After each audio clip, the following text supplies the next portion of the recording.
Hello and welcome back to pleasant parenting, जहाँ पे बातें होती है मोटिवेशन के बारे में एंड पेरेंटिंग टिप्स के बारे में। और अगर आप भी इन चीज़ों में इंटरेस्टेड है तो आप मुझे फॉलो या सब्सक्राइब कर सकते हैं। तो जैसे कि हमने लास्ट वीडियो से अपनी स्टूडेंट्स की जो सीरीज है एग्जाम के दौरान उन्होंने कैसे बिहेव करना चाहिए, क्या करना चाहिए, क्या नहीं करना चाहिए, उस बारे में शुरू किया है। तो आज है हमारा सेकंड डे। तो हम आज देखेंगे कि अगर वो सक्सेस चाहते हैं, पूरी तरह से जो वो चाहते हैं वो अगर उनको चाहिए तो उन्हें क्या करना चाहिए। तो सबसे पहली चीज जो उन्हें करनी चाहिए वो है प्लानिंग। आप किसी भी चीज में अगर अपना 100% सक्सेस चाहते हो तो प्लानिंग बहुत जरूरी होती है।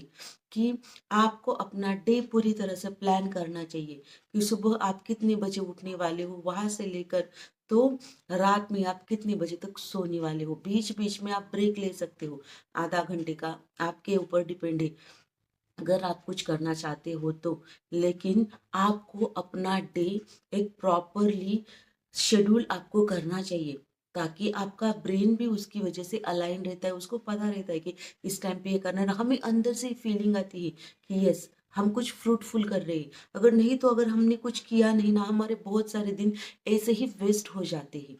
और हम एक अकाउंटेबिलिटी भी आ जाती है कि आज इतना हुआ, कल इतना करेंगे, फिर इतना, क्योंकि हमने अच्छे से प्लान किया होता है। इसीलिए हमेशा अपने डेज को प्लान करिए।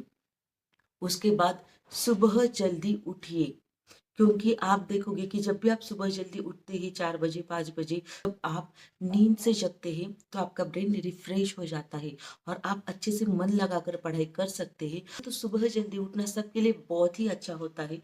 लेकिन फिर भी अगर आप नहीं उठना चाहते तो एटलीस्ट एग्जाम के दौरान आपको जल्दी उठना चाहिए।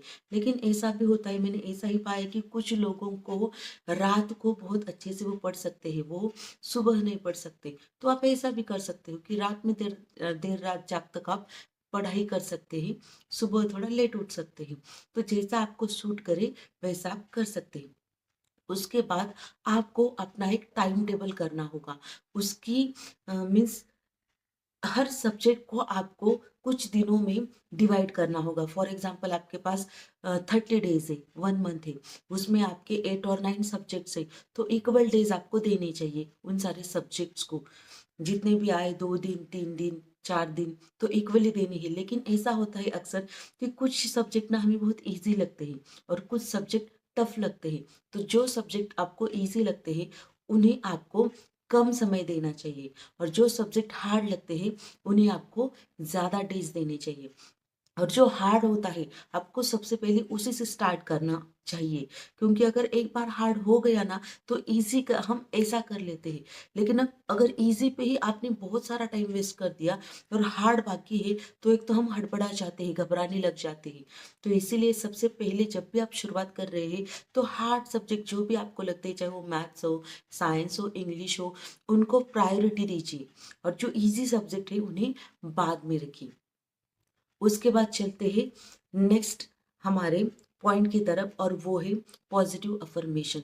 बहुत सारी बार जब भी हम कुछ करना चाहते हैं तो हमारे मन में निगेटिव ख्याल आने लगते हैं। तो उस टाइम पे आपको क्या करना है, पॉजिटिव अफर्मेशन का यूज करना वो सबसे असरदार माना गया है। तो ऐसे टाइम पे आपको पॉजिटिव अफर्मेशन का यूज करना है। तो पॉजिटिव अफर्मेशन यानी क्या, हम बोल सकते हैं कि ये कुछ ऐसे सेंटेंसेस हो सकते हैं जो आई एम से शुरू होते हैं। जैसे कि आई एम कॉन्फिडेंट। जब भी आपको लगे कि आपका कॉन्फिडेंस गड़बड़ा जा रहा है तो आपको क्या करना है, खुद को आईने में देख के बोल सकते हो, और ऐसे ही बोल सकते हो कि that yes I am confident, I can do anything and everything. खुद को खुद से ही बूस्ट आपको करना पड़ेगा। तो ये आप खुद को बोल सकते हो। जो हार्ड सब्जेक्ट आपको लगता है, दिल के अंदर जो बिलीफ बैठी है, उस बिलीफ को भी आपको ब्रेक करना चाहिए। Suppose math is very hard subject, ऐसा लगता है आपको, तो आपको कुछ दिनों तक आप बस ट्राई करिए और फिर फर्क देखिए। आप कैसे मैथ्स के एग्जाम्पल ऐसे इजीली सॉल्व करने लग जाएंगे। आपको क्या बोलना है कि maths is very easy subject for me, और मैथ्स के सारे एग्जाम्पल मैं बहुत इजीली सॉल्व करता हूँ, चुटकी बजा के। तो देखिए धीरे धीरे धीरे जब ये आपकी ब्रेन की आदत बन जाएगी, आप देखोगे कि जो आपको हार्ड लगता था ना वो आपको धीरे धीरे धीरे बहुत इजी लगने लगा है। और आपका उसकी वजह से पढ़ाई में इंटरेस्ट भी बढ़ गया है। वो डर जो आपके अंदर था वो धीरे धीरे कम हो गया है।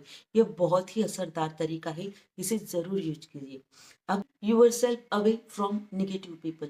बहुत सारी बार ये होता है कि हम अंदर से ना बहुत पढ़ाई के लिए उत्सुक रहते हैं, बहुत हम इंस्पायर्ड रहते हैं, लेकिन कुछ ऐसे नेगेटिव लोग, चाहे वो बड़े हो या आपके फ्रेंड्स हो, वो आ जाते हैं और वो आपको कुछ ना कुछ ऐसा बोल देते हैं जैसे कि कितना भी पढ़ाई कर लो कुछ नहीं होने वाला, ऐसा होता है वैसा होता है। जो उनके खुद के नेगेटिव एक्सपीरियंसेस है वो आपके सामने वो देते हैं। उसकी वजह से होता क्या है कि आपका कॉन्फिडेंस लो हो जाता है, फिर आपका पढ़ाई में मन नहीं लगता। आपको लगता है कि अगर उनके साथ ये हुआ है, वो आपसे बड़े हैं, तो आपके साथ भी शायद ये हो सकता। आपको हर निगेटिव चीज से दूर रहना है। निगेटिव कंटेंट जो है अपनी पढ़ाई से लेके आप कुछ भी निगेटिव चीजें आपको मोबाइल पे भी देखनी नहीं, चाहे वो रील्स हो। आप जो भी देखोगे इंस्पायर्ड देखोगे, जो आपको मोटिवेट करेगा ऐसी चीजें देखोगे, ताकि आपका कॉन्फिडेंस बना रहे, आप हाई वाइब्रेशन में रहे और अच्छी अच्छी चीजें अट्रैक्ट करें। निगेटिव लोगों के साथ रहकर अपने खुद का कॉन्फिडेंस कम ना करें और खुद पर हमेशा विश्वास बनाए रखें। दुनिया चाहे कुछ भी कहे, हर एक का एक्सपीरियंस अलग अलग हो सकता है। किसी को कुछ अलग एक्सपीरियंस हुआ या फिर बुरा एक्सपीरियंस हुआ, ये जरूरी नहीं कि वो आपके साथ भी हो। आपको हमेशा खुद पर विश्वास रखना है। तो ये थी कुछ चीजें आज के लिए। कल मैं फिर से कुछ ऐसे और टिप्स लेके आऊंगी। So stay tune. आज के लिए बस इतना ही। मिलती हूँ आपसे अगले वीडियो में। अगर वीडियो अच्छी लगी हो तो इसे और उनके साथ जरूर शेयर करें। कमेंट में बताएं कि आप इनमें से कौन सी चीजें डेली अपने रूटीन में फॉलो करते हैं। Do like, share and subscribe for more such videos. Thank you.